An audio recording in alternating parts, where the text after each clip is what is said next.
Hi, I'm Harold Hayes Jr. I'm Craig Phillips. And I'm Theo Ganji. Harold and I are the duo known as Rucker Moses, and along with Theo, we have a new urban fantasy novel for young readers known as Kingston and the Magicians Lost and Found. It's coming in February from Penguin Random House. My pops was the greatest magician in Echo City, Brooklyn, until one night he disappeared into a magic mirror. In Kingston, we mention real magicians, real magic tricks, and one of the performers that we mention in the book is an extraordinary magician that emerged about 100 years ago, Black Herman. He was born a Virginian and was named Benjamin. But before he moved to Harlem as a teenager, he changed his name to Black Herman. Black Herman would eventually become one of the most prominent black magicians of all time. It's rumored that he took his stage name Herman from another magician named Prince Herman that he toured with as a young man. Together, they would sell medicine, healing potions, and elixirs as part of their show. When Benjamin was a young man, Prince passed away. Black Herman took the name, and he continued the tour. On his own, Black Herman dropped the medicine angle and focused on deeper magic, like close-up magic and sleight of hand. Though Jim Crow laws kept him from performing for everyone down south, in New York he was famous.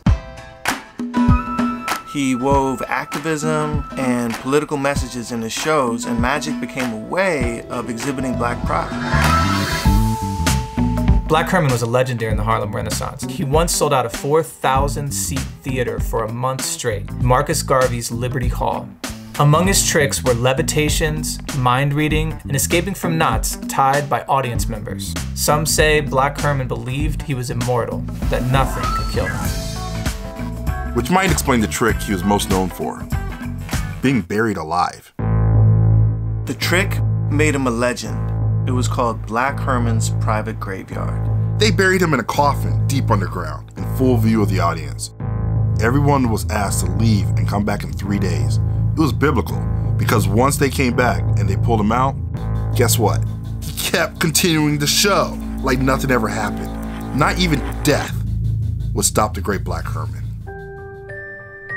It was so good, it would haunt him after his real death, because no one would believe he was dead until he really died on stage in Louisville, Kentucky in 1934. To convince fans that it was true, his assistant started charging customers again to check his pulse. They'd get nothing. After that, many African-American magicians took on the moniker Black Herman. Even his assistant, Washington Reeves, would take on the name the original Black Herman. With his name still said, and by telling his story, perhaps Black Herman's real final trick is immortality.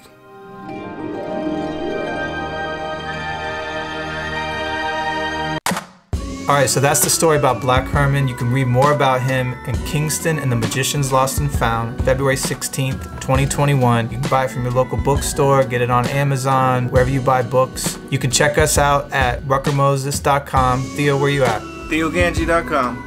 And we'll be back for more. We got magic tricks, other famous magicians that we've worked into these books, and we're gonna do more of these videos. Read, read, read. It's good for your brain.